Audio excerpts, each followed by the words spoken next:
I think Danae, obviously the Villanova game was great for her. See the ball go in the basket.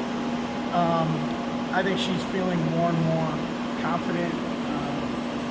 We've always talked a lot about her and what she can bring to our team, and she hadn't played in a year, so I think she feels she's in a good spot. She feels she belongs, and I think the challenge for Danae, and same thing I've been saying, is she's got to get out of I'm the fifth option. She needs to be one of the five options. But she's worked really, really hard. She's a big piece of what this team could become, and she knows it. We all know it. I love the progress that she's made. She possibly is one of the, when I say one, I know there are more, but like one of the difference makers in when you guys are clicking and when you're not clicking. Oh, yeah. And again, I think the first half of the Villanova game is an example. Obviously everyone knows the scouting report on us, and you look at it and you got to guard Ashley Jones, you got to guard this, you got to guard that. Most teams can't guard everyone. At least I know we can't. But Danae she can do some things that our other guards can't. She'll go rebound. I think she's strong to the basket. She's a willing defender. She gives us some versatility at both ends of the floor. And it's not that we're surprised at, it's just we all have to, meaning me, have to be patient with the progress she made, because you're talking about the last game she played was at Drake last year before and she didn't do much this summer because we were easing her back into it. So she's still in that process of learning what she can do and how she feels, and I think she's in a good spot.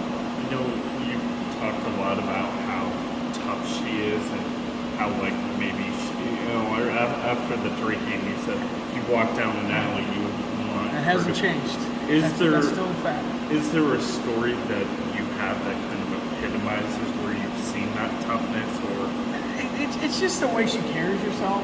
I don't know that I can point to a specific thing. She's just got this little edge to her that a lot of our kids don't. Last year she just kept saying she was fine, and then it was like, no, you're not fine. And she just is that kind of kid. She just doesn't back down from anything. She competes, and I think she just is a lot more comfortable now. But she's a big piece of what we're doing, and hopefully she can stay healthy and keep getting better. How'd you figure out it wasn't fine then? No, it just got to the point where she just said, she talked about when she was in high school, she played a partially broken leg, and she ran cross country, and she just, her pain threshold is ridiculously high compared to most kids that we've ever had. And it got to the point where, when she finally did say something, which I wish she would have said it earlier, we knew something was wrong, and her freshman year ended that day. Regarding the team as a whole, did everybody get back with all the travel stuff? Yeah, luckily no Southwest Airlines for us. No, we all got back. A couple of them had a tough time getting out. It took Steph a few days because we scrambled once the game was canceled. We wanted to get them out of here, but no, we got really lucky. They all got back. And we practiced for the first time yesterday. So, yeah, everyone came back and ready to go. What do you expect out of the Big 12 this year? Same as always? Yeah, I think it's the same. I do think, if you look at the Big 12, every team's got a winning record. Every team's schedule's a lot different. I think I just saw that the Big 12 tied the most non-conference wins they've ever had. All those kinds of good stats that everyone throws out there. I think the difference this year is you look at, and I think the rankings show it, there's probably, 5 teams that are ranked 15 to 30. There's no team in the top 10. So I think our league is very compressed, and I think it's going to be similar to what you saw in football and men's basketball, where there's a little more balance, and I don't think, if you really, really look into it, I don't think you shouldn't be surprised that, really, that team lost to that team or that team beat that team. Where in the past, I think in women's basketball, you could say that. I don't think that's going to be the case this year. There's a lot of good teams and there's a lot of old teams.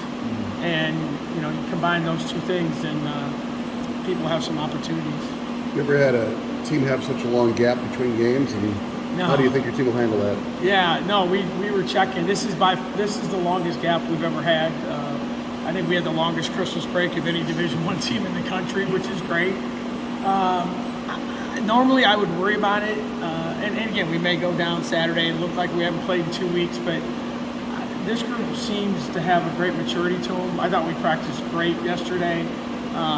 When you have Em and Lex and Ash leading your team, I think you go into it with an expectation of what you're going to do. So I'm hoping that the rest will get us through the Big 12 schedule maybe a little bit better. But I wish we would have gotten to play that game, obviously. But I think this team is a little bit different than a lot of teams that we've had. And, no excuse.